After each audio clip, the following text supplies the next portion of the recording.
Hi, everyone. Thanks for tuning in to Passport to Wealth, the podcast that takes you on a journey through navigating your finances as a U.S. expat.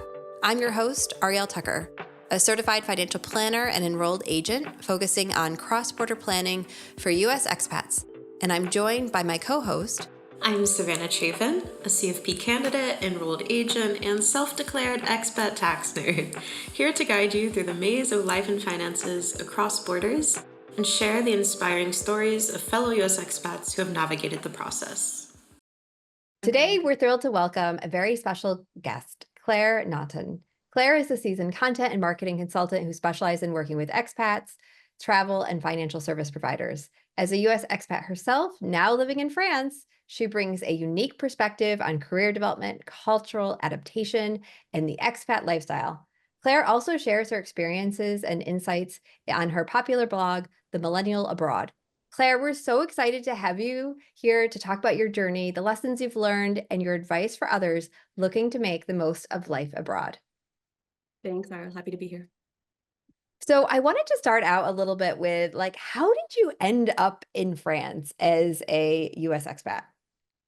Yeah, so it's kind of a long story, but I did a lot of traveling beforehand, basically, and wasn't really ready to settle down in the US and get a job. And like, what sort of job did I want? Did I want to go to graduate school? So just to kind of avoid those questions and avoid making a costly financial mistake, like doing a program that maybe I didn't actually want to do long term, I decided to move to Paris to be an au pair.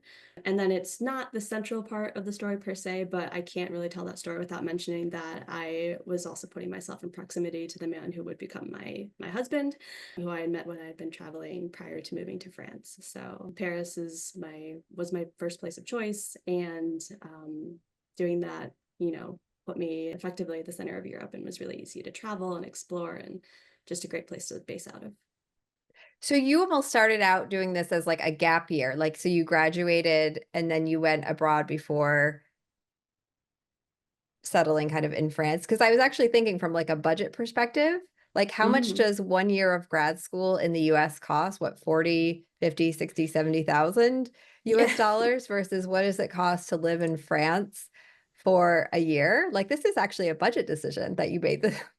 Yeah, kind of. And I think it's, I went and backpacked around South America immediately after graduating, and that was with savings, right? So when we're thinking about like how far the dollar stretches, like grad school to Europe, a lot, but also like US dollar to South America, also a lot. So yeah, to your point, I think it was just very much like a consideration of how can I keep this travel lifestyle going in a way that's sustainable. And so doing that as an au pair was also an easy way to make sure that like I would have a roof over my head and like basic things would be accounted for, and I wouldn't run into any financial trouble that way. So, I mean, so with the visa situation to get to France, did you start with an au pair visa then? Or how did you actually, what was the visa to get you in the door to France? In 2018, I was able to get in on a student visa, and there were two visa pathways, au pair or student. It was just kind of a funky loophole that you could apply for either, even if you were intending to be an au pair. In 2019, I believe they changed that rule, and so now it's only possible to be an au pair through the au pair visa, just because there were issues with people renewing their student visa kind of in perpetuity, and just, to ensure that everybody comes on the visa and does the work or, their activity that they say they're going to do. Now, if you want to come to France, it has to be on an au pair visa, but at the time I was on a student visa, which was actually quite fortunate for my expat journey, as we'll kind of get into. And so how long were you on the student visa? The student visa in total was probably a little over 2 years because, as I said, I was able to au pair on it. And then when I decided to move to Strasbourg for my boyfriend, I renewed that student visa and enrolled in intensive French language classes here through a language school here in Strasbourg. So I renewed that visa. And then there were some issues in terms of being able to stay, trying to find sponsored work. TLDR, nobody wants to sponsor the work of somebody that has an undergraduate degree in English literature. So, it was a whole thing, but about 2.5 years, I would say, on the student visa in total. Okay. And so you moved to Strasbourg from Paris on the student visa. You were on the student visa for 2.5 years. And then what happened? What was the next visa? The next visa ended up being an attempt to get a sponsored work contract that didn't work out. And also, this timeline takes us into COVID. So it was just like kind of an especially funky, crazy time. But I think it also just sort of expedited the timeline that a lot of US expats kind of run into, where it's very, very hard to stay if you don't have like a master's that makes sense to apply for a job here, or you haven't done your education here, or you're not getting like a formal work visa sponsored right out of the gate. Usually, or it's quite common for people to have a French partner and then kind of use their French partner by doing something called a PAX, which is a civil union, or you can just get married. Both confer the exact same type of visa, the private family visa. And so that is the one that ultimately I ended up using to be able to stay long term. And it's the one I'm on today. Okay, so I know you just got married this summer.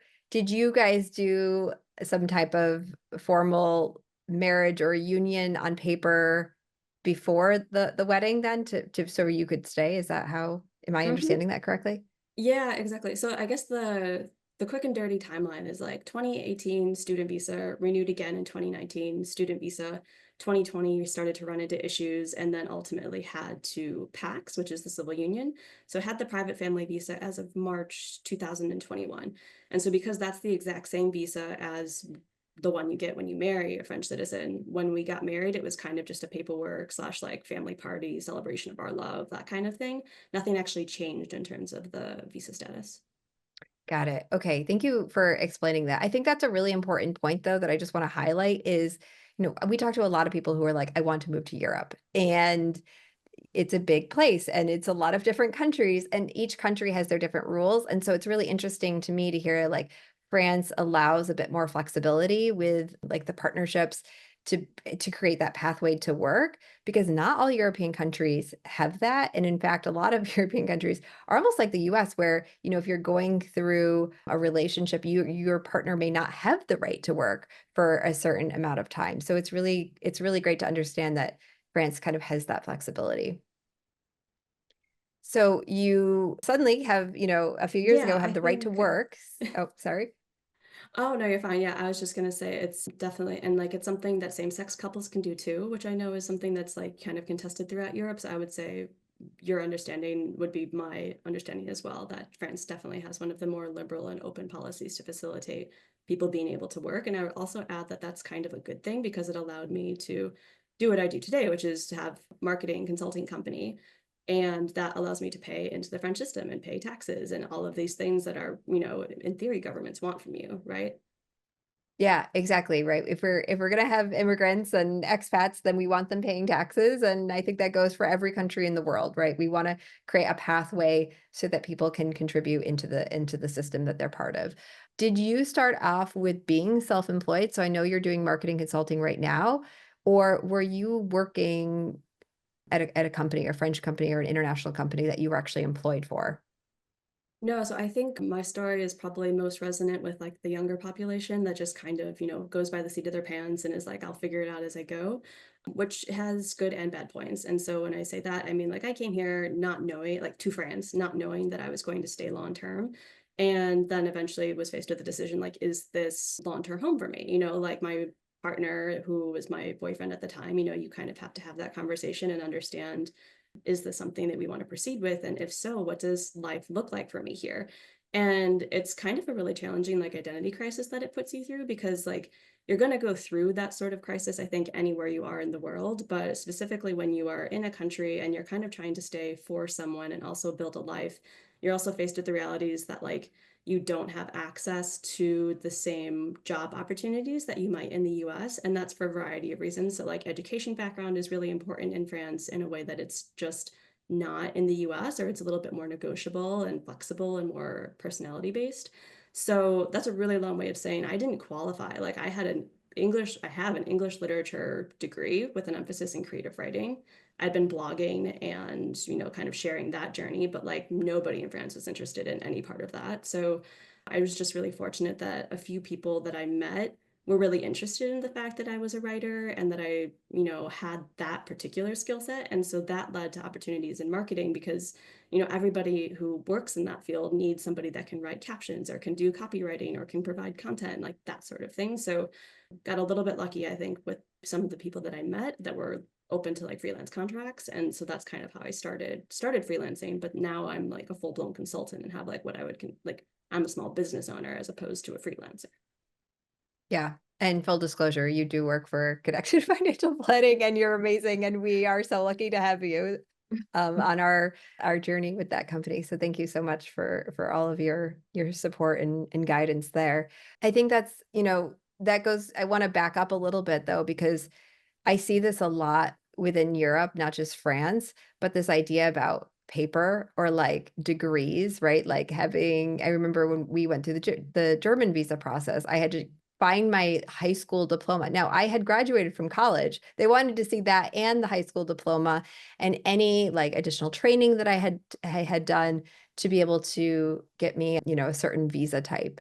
And I always find that really interesting. Like in the US, you're just kind of like, you can be a little bit more scrappy. Like, this is who I am. And I took this course online and like, it's fine. And you can still kind of very much move through the ranks and have that flexibility. But in Europe, it is much more rigid. And that's very general, right? Like that's general say, but it is like there is a process. And especially as a young adult, like if you're starting, you really do have to have all those little pieces of paper in a row to get a job, to get a visa, to be able to kind of find your path. And another thing I wanted to just discuss a little bit more is the pressure that like a relationship has when you are kind of like, you are my visa, like I am here because of you. Like that's a very much a different relationship than if you guys had just met somewhere where you both kind of are on equal, you Mhm. know, immigration status standing. Yeah, and I think it's a really important point to make too, because that's something that sort of has to be explained and communicated between partners, because Hmm. the partner that, it's not my partner's fault that he's French and that I was in France. And yet there were a lot of feelings of resentment and frustration and just like, this is so hard and you have to try and explain why it's hard, or maybe the partner sees that it's hard, but like they just won't get it unless you move to your country. And then at some point you also realize like, crap, a lot of time has gone by. If we just like up and move to my country, like that's expensive. Where would we move? What would we do? What would he do? Like all these things. So yeah, there's a lot of pressure put on relationships. I think in one way, there's a silver lining where you have to decide really quickly if it's serious or not.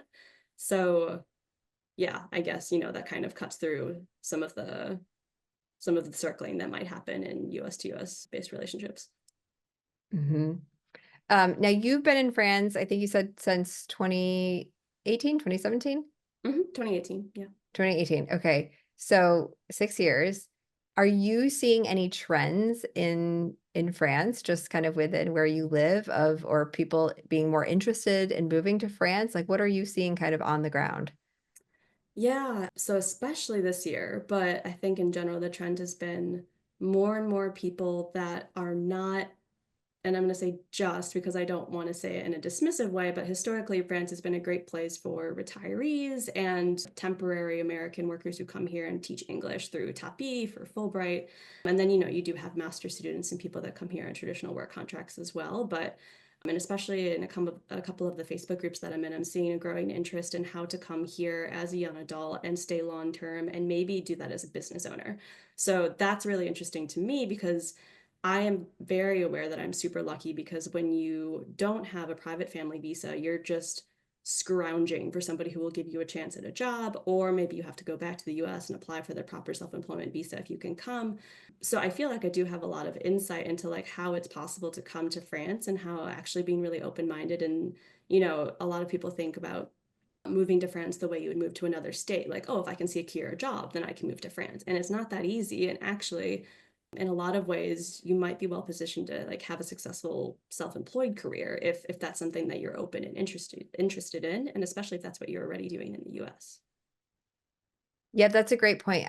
There's seems to be kind of this narrative that I hear over and over, which is my company allows me to work remote. Therefore, I can work anywhere I want in the world for as long as I want to in another country. And I just want to, be the bearer of bad news. And I'm like, that's not actually true, right? Like if you are working for a company and you are now living in France long term, right now, you're not just there for, a couple of months, a short-term The stay, but Schengen visit, yeah, yeah. like you're now living and working in France and you want to enroll your kids in school and you want to be here, long term. then you really have to kind of get into the French system, which is a completely different system than what we have in the US. Similar, it feels similar, right? We're paying Social Security taxes, we're paying into our pension, we're paying into all these systems, but you kind of need to join the system to Mhm. be in France long term. And that might mean either your company has to employ you locally, right? Now you have the rights of being a local French employee, which by the way, you have way more rights as a French employee than you do as a US one. Um, or you need to switch to kind of a contracting role, and then you are your own employer, right? And then you maybe are doing contract for work for different companies in the US. Yeah. There's pathways to both, but it is something that if you have the opportunity to work remotely, yes, you can go to France short term. No, you cannot go to France forever and just work remotely for your company on a W-2. Yeah, no, and that also has implications that go both ways, right? Because I know we might have some listeners that are technically on like a long stay visitor visa, and there's a lot of conversation happening because like maybe there is or isn't a loophole. Like the reality is a lot of people are living in France doing remote work on that visa. And so that's just something that I personally wouldn't recommend, even if it does seem like a viable option initially. If you just want to get here, just like you never know, like maybe you're going to meet somebody and you're going to want to stay in France and you'll have to regularize your situation. And just like that is going to be such a messy, expensive, and just overall frustrating process that like I really wouldn't recommend going through if you can avoid it. And so there are these viable pathways that I think understandably people are resistant to because they take more time and research and upfront money if you're investing in the correct like consultations with people. But I think if you want to come to France kind of, quote unquote correctly, it's worth it if you know that you want to build a life here. I'm not going to make judgment calls on people that just want to pass through and have a nice time for a year or two, but just kind of setting yourself up for success and understanding that there are so many resources to be able to do that is probably a really good place to start. Yeah, that's a great point. Claire, I have learned so much from you. Thank you so much for sharing your insights today and talking about living in France as an American. You've had a wonderful journey, and we'll be sure to link your blog in our show notes so people can continue to kind of check you out. I know you're also on Instagram, so we'll add that as well. And yeah, we'll talk to you soon. Sounds great. Thanks, Ari.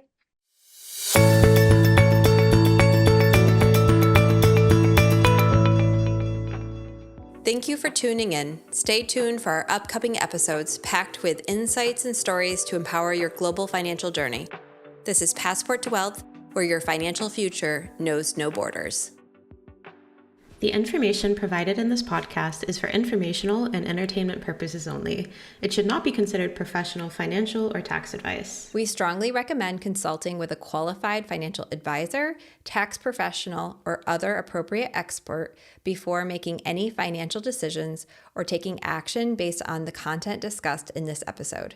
Your personal financial situation is unique, and a professional can provide tailored advice to meet your specific needs.